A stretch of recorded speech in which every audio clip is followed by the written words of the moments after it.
Welcome to Drink Beer, Think Beer, the podcast that gets to the bottom of every pint. I'm John Hall. How do beers evolve over time? And how does patience, curiosity, trust, and creativity work to the benefit of both the brewery and the brewer? WayneWambles, the longtime former brewmaster of Cigar City, is here to talk about his career, a return to homebrewing, and how specialty ingredients work best when added to a solid beer base. First, please go visit allaboutbeer.com. There, you can find original articles, reviews, news, insights, and podcasts. You can listen to shows like Brewer to Brewer and the All About Beer podcast simply by searching All About Beer wherever you listen to shows. And make sure to follow All About Beer on Instagram, Threads, X, and Facebook at All About Beer. And to keep up with all of the smoked beer news and releases, check out This Week in Rauch Beer. You can search the group on Facebook or follow at TW Rauch Beer on X, Threads, and Instagram. There's also limited edition apparel available on allaboutbeer.com/merch. This show and all of the work we do, it's supported by you. Please go visit patreon.com/allaboutbeer. A few bucks goes a long way to keep the content fresh and to fund writers, photographers, creators, and editors. And if you'd like to learn more about advertising on this show, any of our shows, or on the website, please email info@allaboutbeer.com. WayneWambles came to beer after a career in kitchens. He was inspired to brew early on, as so many other brewers of his generation, by reading the books of Charlie Papazian. His time homebrewing, as you'll hear, played an important part in shaping who he would become as a brewer. There were a few stepping stones on his early path that would ultimately lead to Cigar City in Florida, where he was brewmaster for nearly 16 years, shepherding beers like Jai Alai and Hunahpu into the beer consciousness, all while tweaking and perfecting those recipes and playing with variants. Fireman Capital, a private equity firm, purchased Cigar City in 2016. It already had Oscar Blues and other breweries in a portfolio that would be dubbed Canarchy going forward. Canarchy was sold to Monster Beverage in 2022, and a few weeks ago, Wambles was laid off from the company. Last week, news came out that a dozen additional members of the Cigar City brewing staff were also let go. It's fully unclear what this means for the brand or innovation, but Monster has been making alcoholic versions of its energy drink in recent years and now has a hard iced tea. Wambles may not be associated with the brewery anymore, but he's not leaving beer. He's going back to his roots and reflecting on a career filled with joy, education, and creativity, and it's fueling whatever might come next. He's also consulting for breweries these days, as you'll hear, offering his expertise to real breweries that need it. He joined me from North Carolina via Zoom. Here's our conversation. Wayne, thanks for doing this. I know there's a lot to talk about with your professional brewing career, but do you remember the first homebrew recipe you ever made? Of course, yeah. I distinctly remember it because it was so terrible. It was an Irish dry stout that I brewed back in 1993, and so obviously had a lot to learn, and ended up having chlorophenols in that particular beer, and I ended up choking it down anyway, just because I was so proud that I actually made a beer. So it's kind of funny how much things have changed since then. I mean, clearly, in all the years that I've known you, of all the beers of yours that I've had, I don't think I've ever had a bad pint. But that's got to be heartening to folks who are listening to know that your first homebrew batch was not what you wanted it to be, but there's hope going forward. What strikes me as interesting is that you even remember the specific off flavors that you got from it. It's hard to forget that one. And sharing it with friends and everything, they're like, what's wrong with this? But I was just happy that I actually made it. So, it's just, but it's one of those memories, like the first time you do something, whether it's bad or a good thing, you're probably going to remember it. So like so many others, it was Charlie Papazian's book that, if I'm remembering correctly, got you started.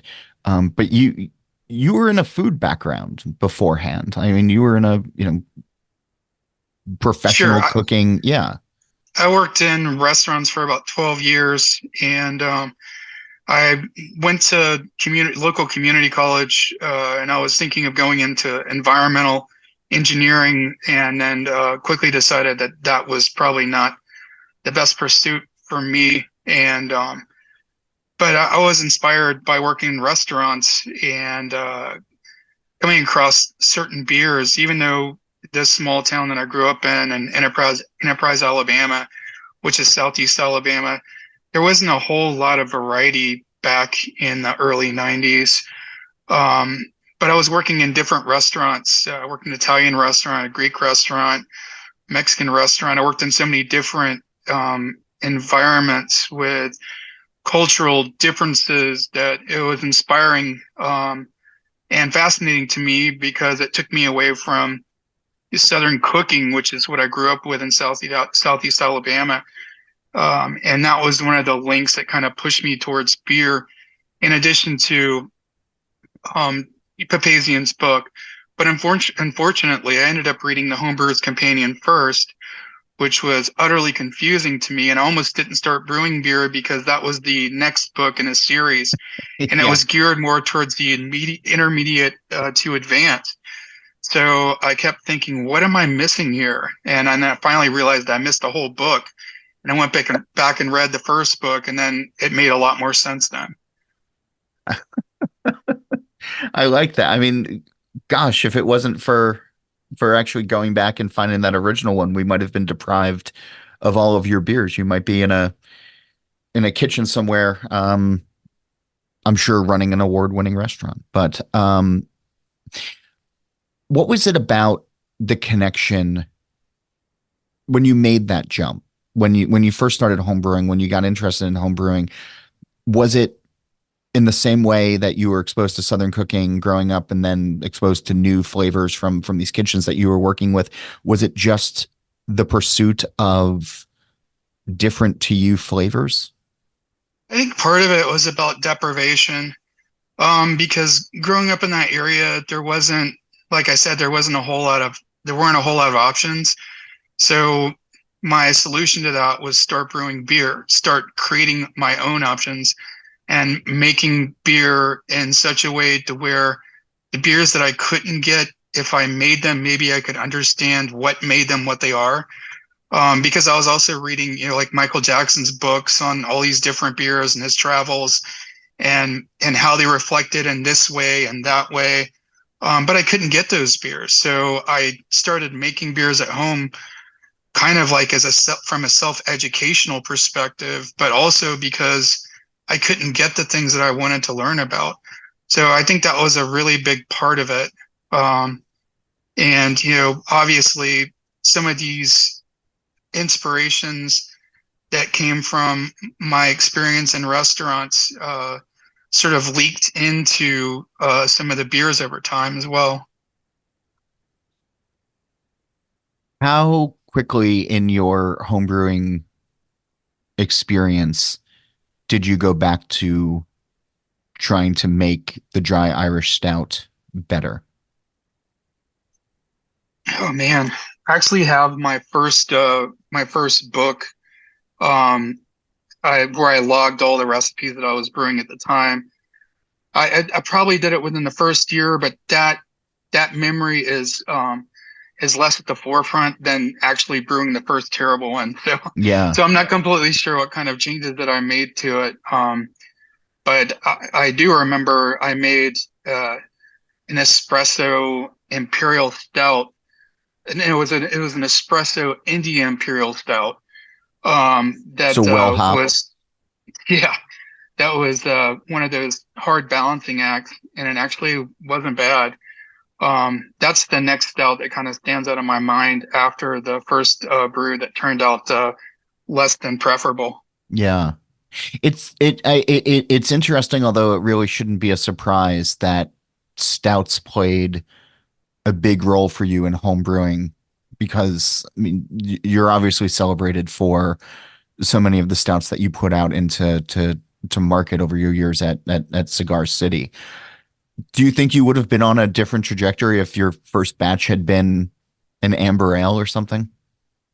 I don't think so. I mean, I think that I was going to eventually, try to learn as much as possible, regardless of what my starting point was. The thing about stouts, though, is just it's the fact that there's so many malt uh, options, and you can do so many different things with the malts to create different profiles, and you don't have to worry about color. As long as it's dark, it doesn't matter. So there's no worry about making a pilsner that's too dark or something like that. It gives you a lot of freedom to really create some rich, complex flavors.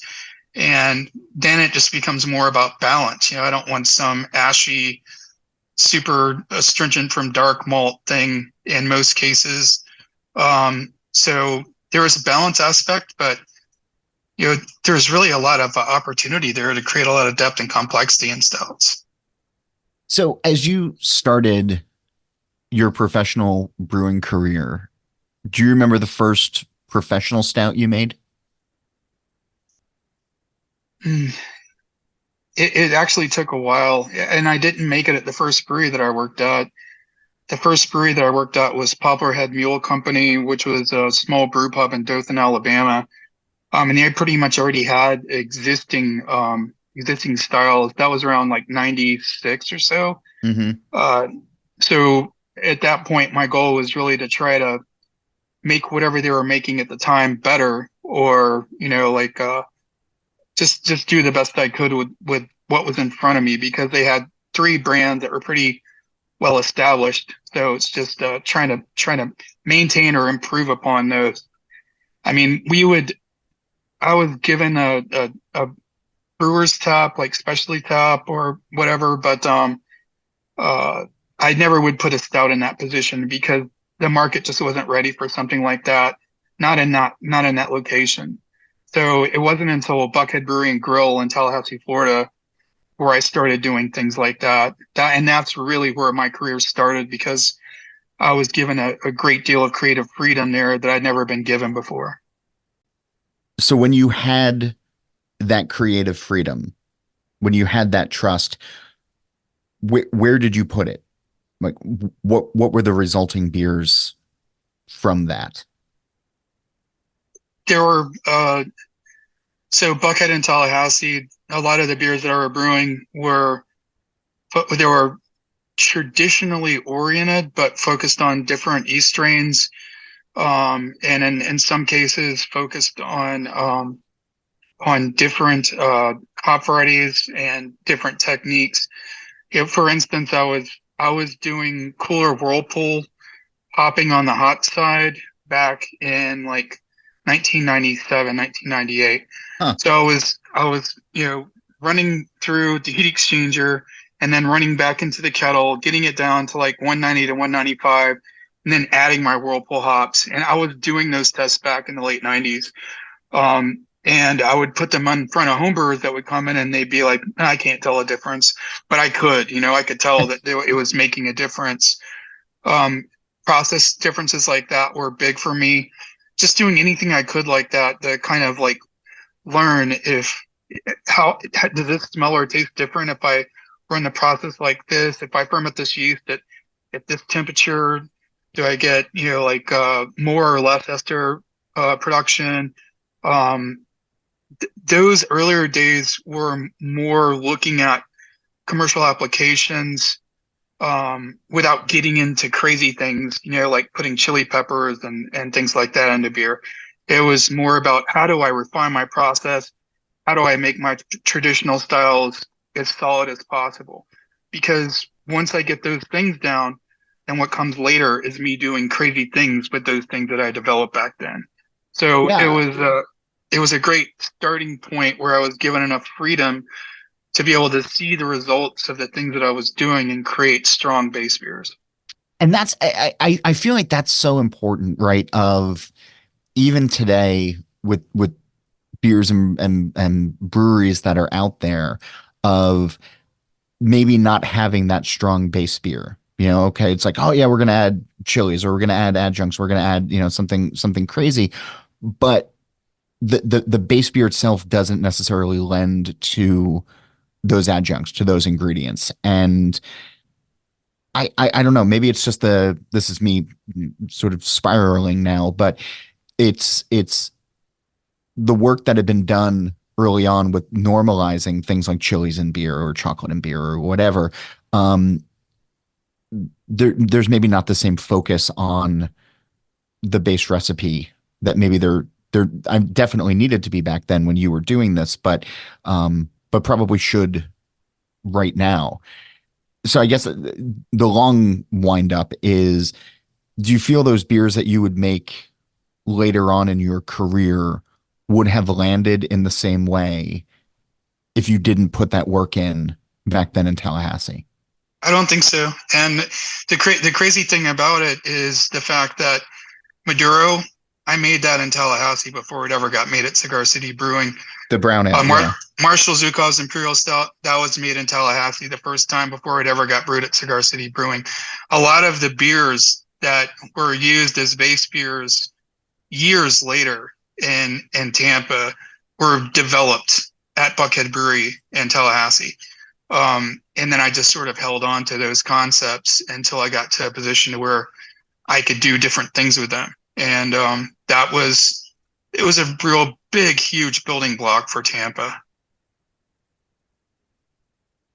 Again, it kind of goes to those dark ales, though. Some of those, the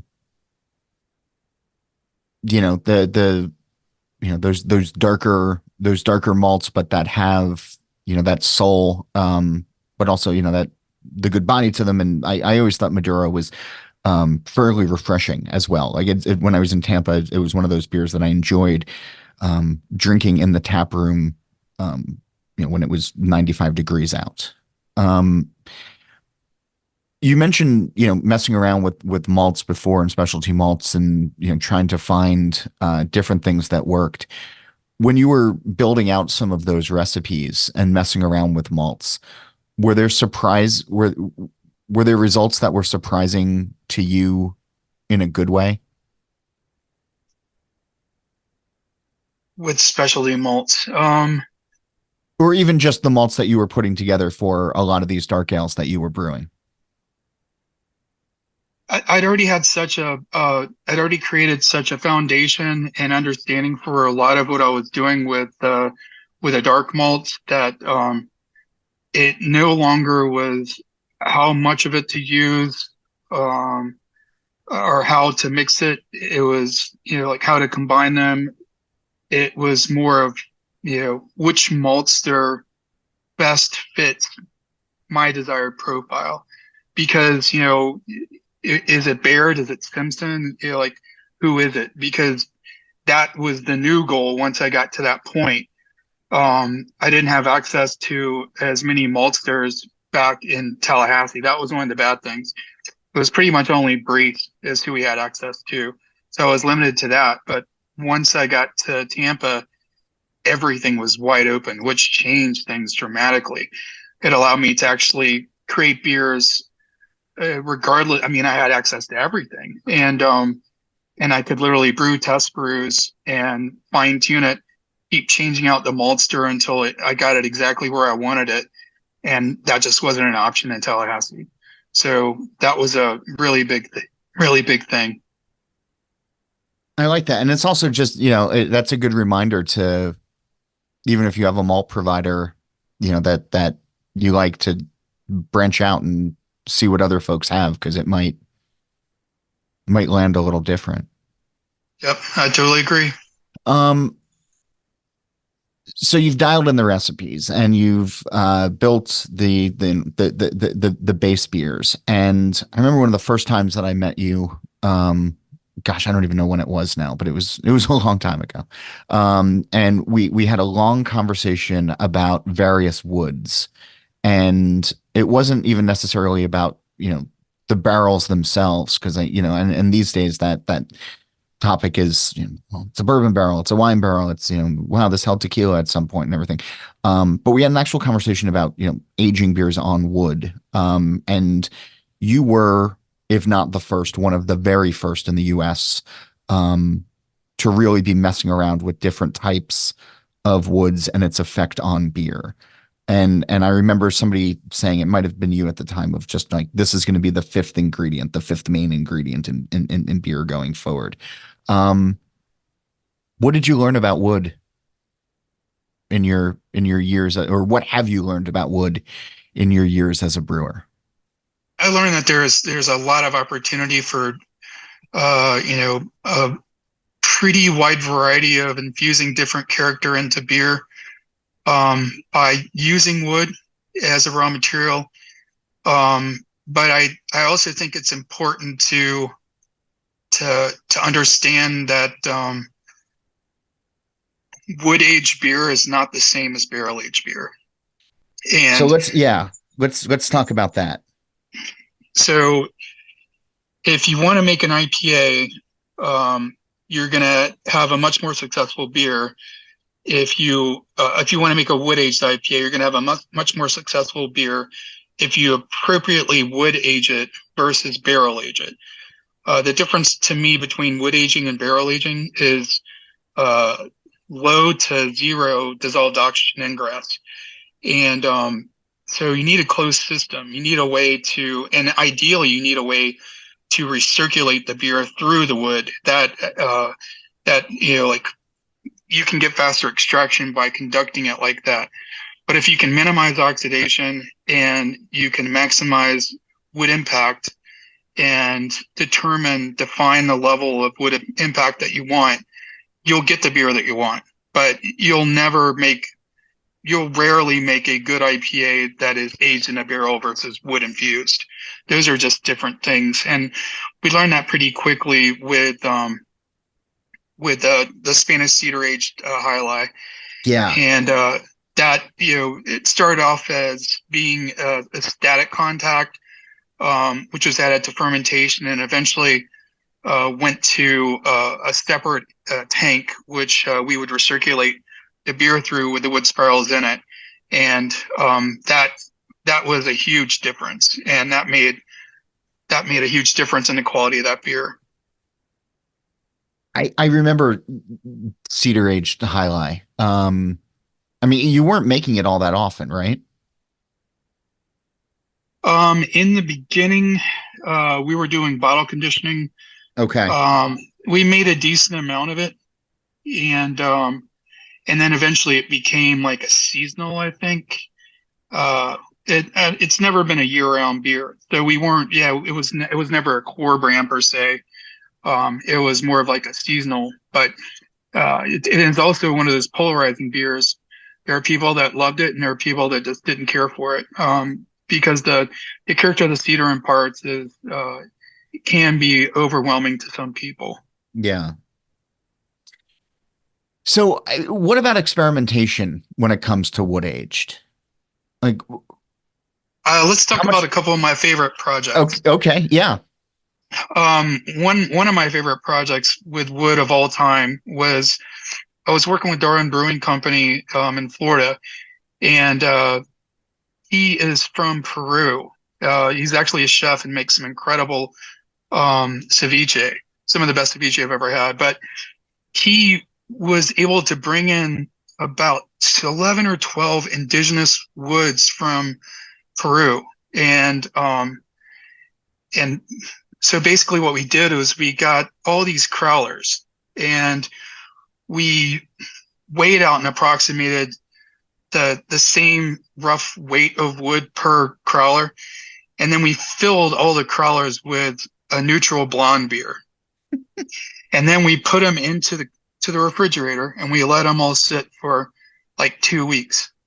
Then we re-adjourned and drank through all these different types of woods that were from Peru.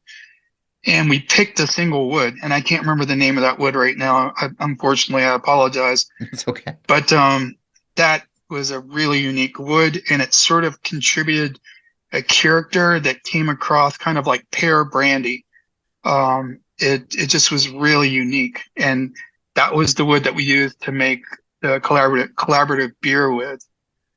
There was another project that I worked on with Matt Brynelson at Firestone Walker, and it was an Imperial Brown Ale base, but it was infused with geez, what's the name of the wood that they age cachaça on?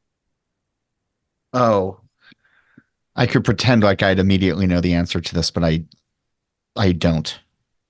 Yeah, well, it gives like this huge vanilla component.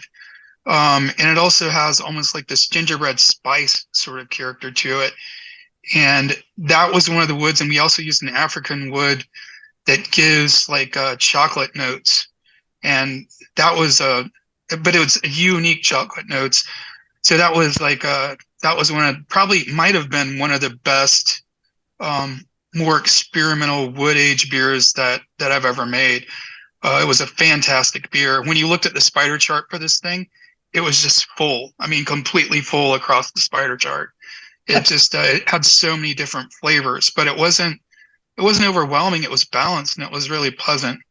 There was another project that we did with a saison base beer, and we aged it on separately, lime, grapefruit, and lemon wood, and those were released separately at the same time.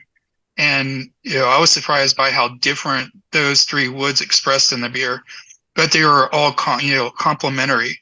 Um, so those are probably some of my favorite wood projects that come to mind immediately. I like that. And I just I like that you were constantly messing around with it as well and trying to put this culinary aspect into it, right? Because I think a lot of the time when folks are tasting, let's just say barrel aged right now, they're either going to get the whiskey that was in it beforehand, or they're going to get some of those wood tannins, and even some of the foeder beers and things like that. And it's like, oh, this is kind of oaky or whatever. Um, but all of the descriptions that you were just talking about from these woods had culinary words and experiences attached to them. And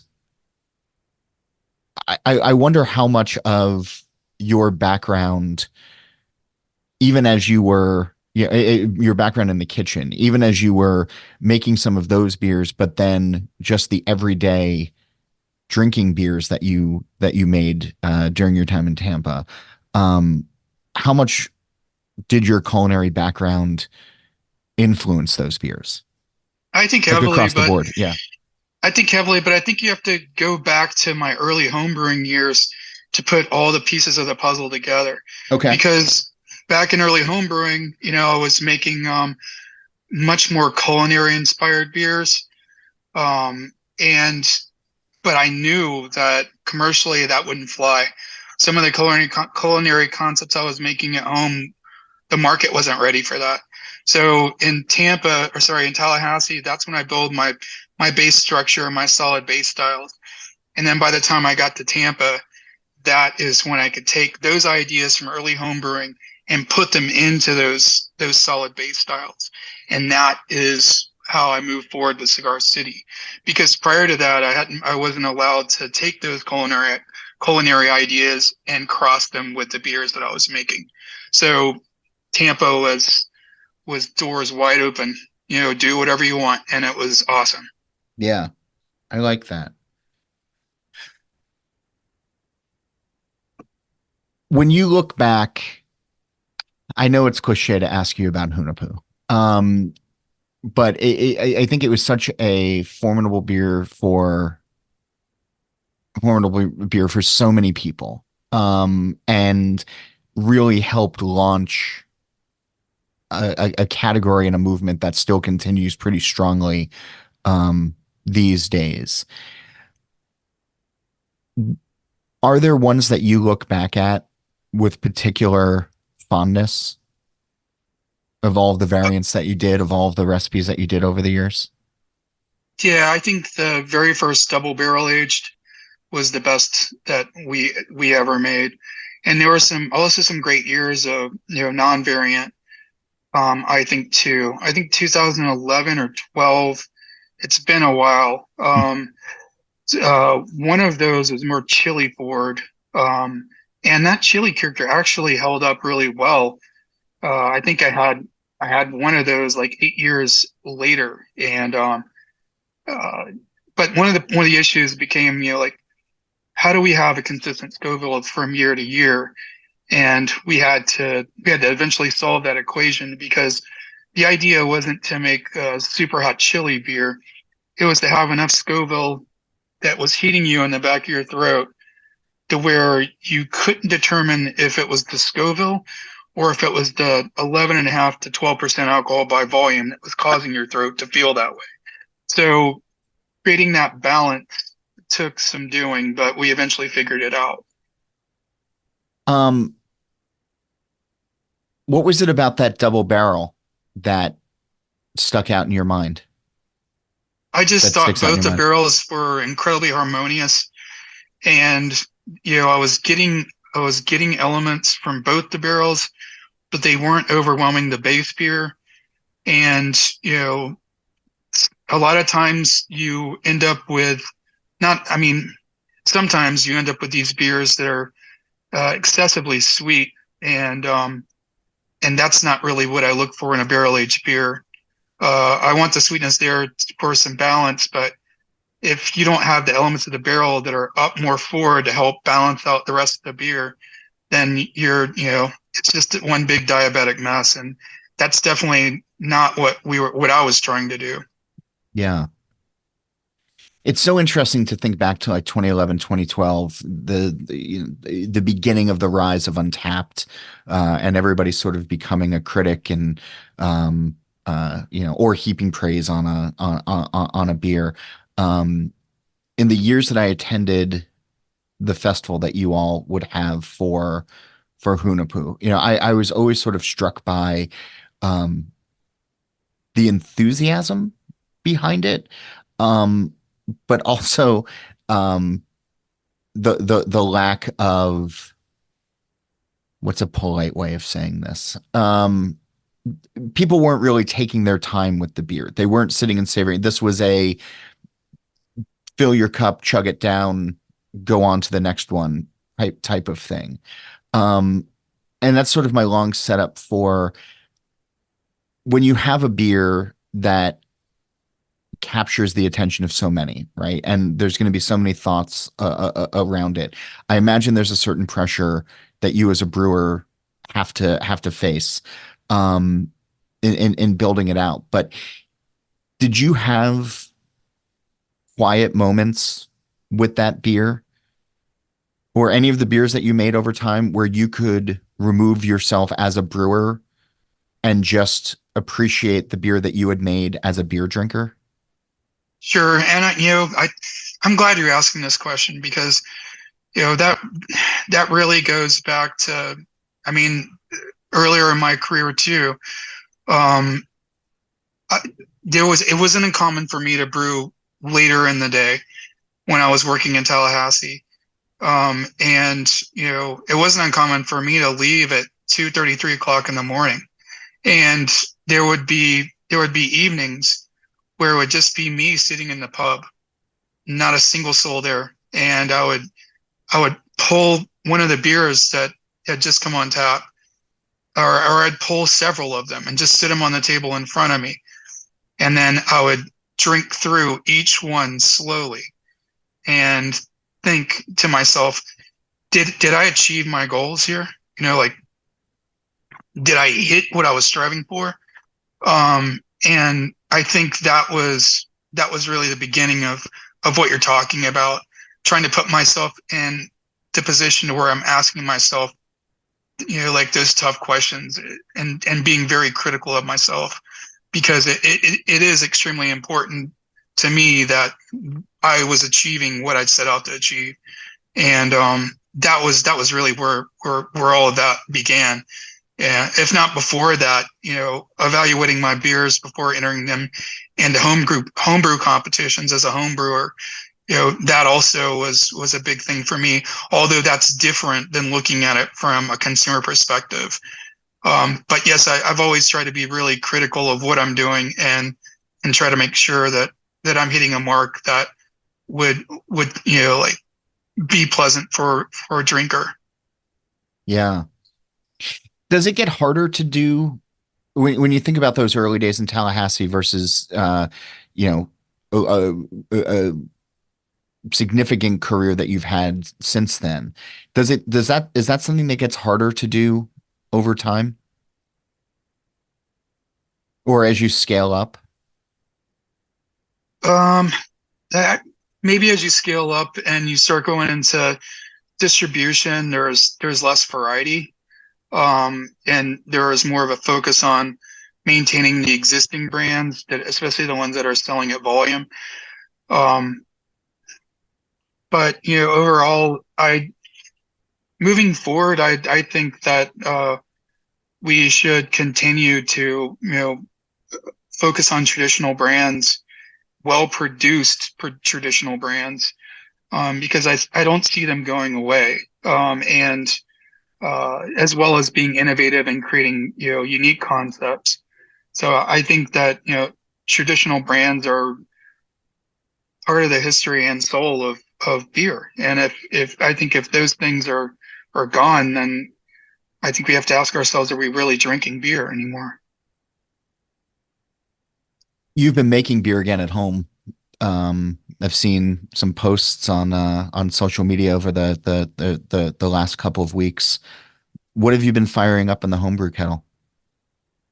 Uh, so I brewed batch 56 since March of last year on the 8th of this month. Wow. All right. And is it was an ordinary bitter, and it's going to be 3.5% alcohol by volume.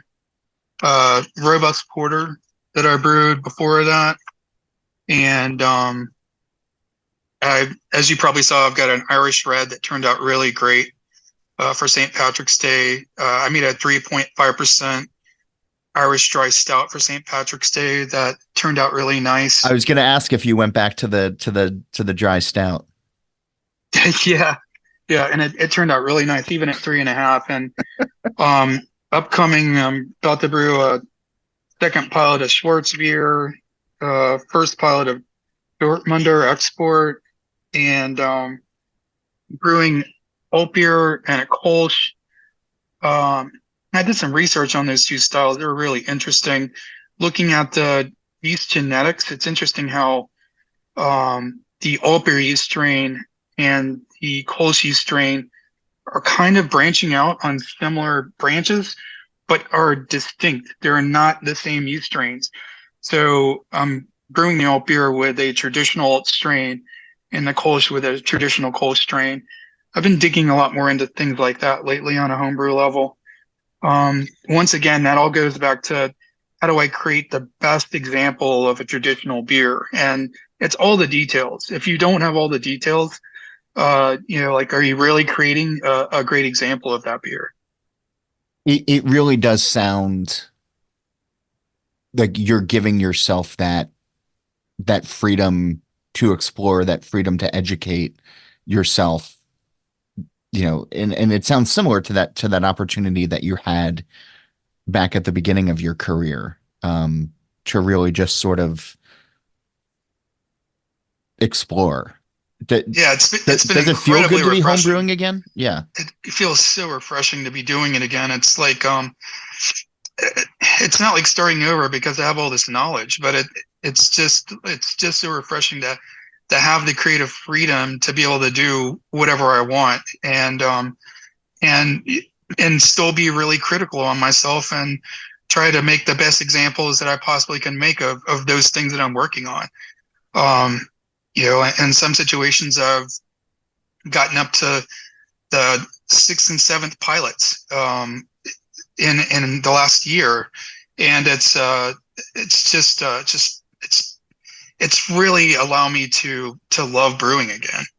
Um, some of the other things I've had to deal with in the past with the commercial focus, I just realized that these are not really the things that I love about brewing. So this homebrewing again has reinstilled that love back in me, and it's been awesome.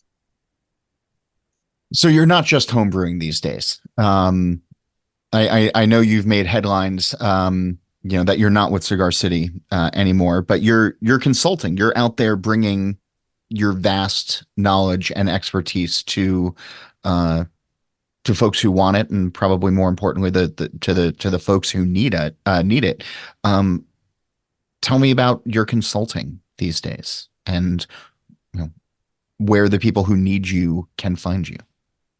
Well, I felt like, we have more breweries in this country than we've had in the history of this country. So, Yep.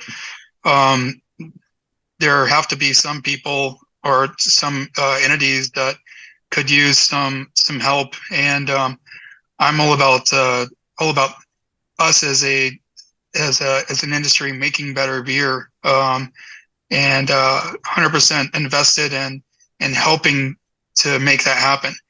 But I can be reached at WayneWambles at yahoo.com, and it's probably the best way to reach me. And it's all one word, nothing in between the Wayne and Wambles.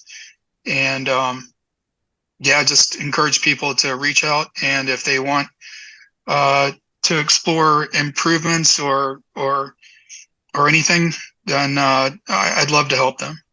Honestly, I can't think of a downside that anybody would get out of working with you.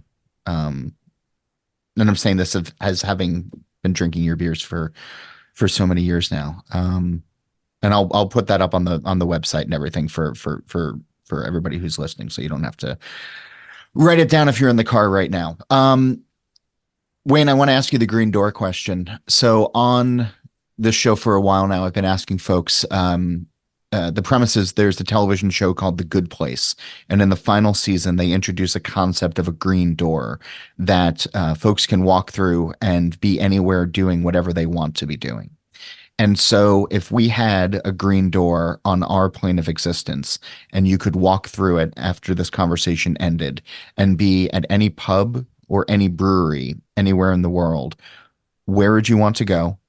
Who would you want to be with? And what would you like to be drinking? Oh wow, man, it's a big question. It's and that's a hard question too. It's almost like asking me who my favorite band is, but with even more with even more options than who my favorite band is. Um, I mean, my first instinct is to say England. Okay. Um, I can't pick a specific pub per se, but having cask that's being poured through a sparkler would be high up on the list. Ordinary bitter, uh, like landlord or something like that, Oh, would fun. be on the list. Um, but see, at the same time, I could see myself at a brewery or a pub in Germany, drinking really well-made lagers.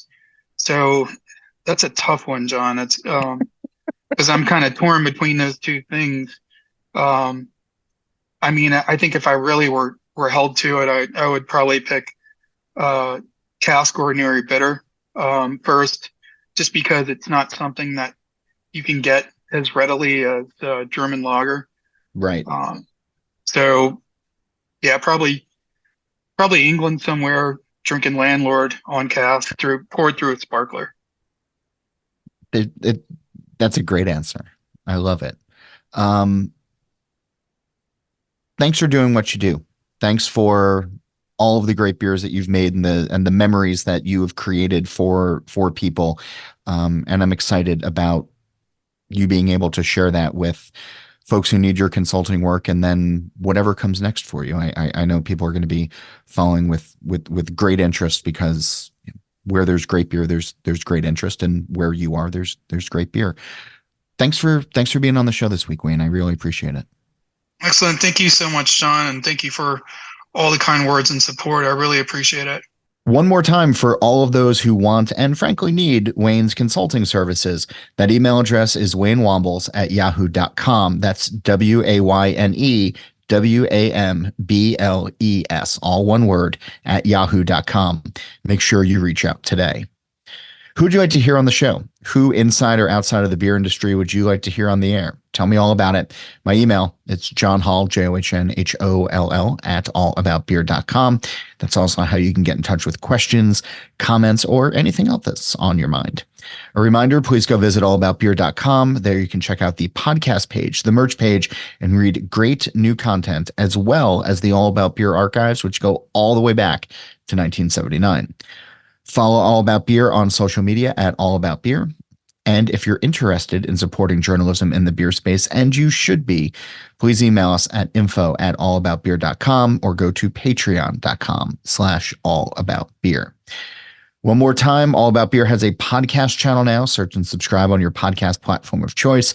Steal This Beer has new episodes every Monday. The BYO Nano podcast comes out on the 15th of every month. And check out probrewer.com each week for original articles from the All About Beer team. As for this show, Nate Schweber does the music, Jeff Quinn designed our logo, and I'm John Hall. New episodes release every Wednesday, and that's when I'll be back again to drink beer and to think beer.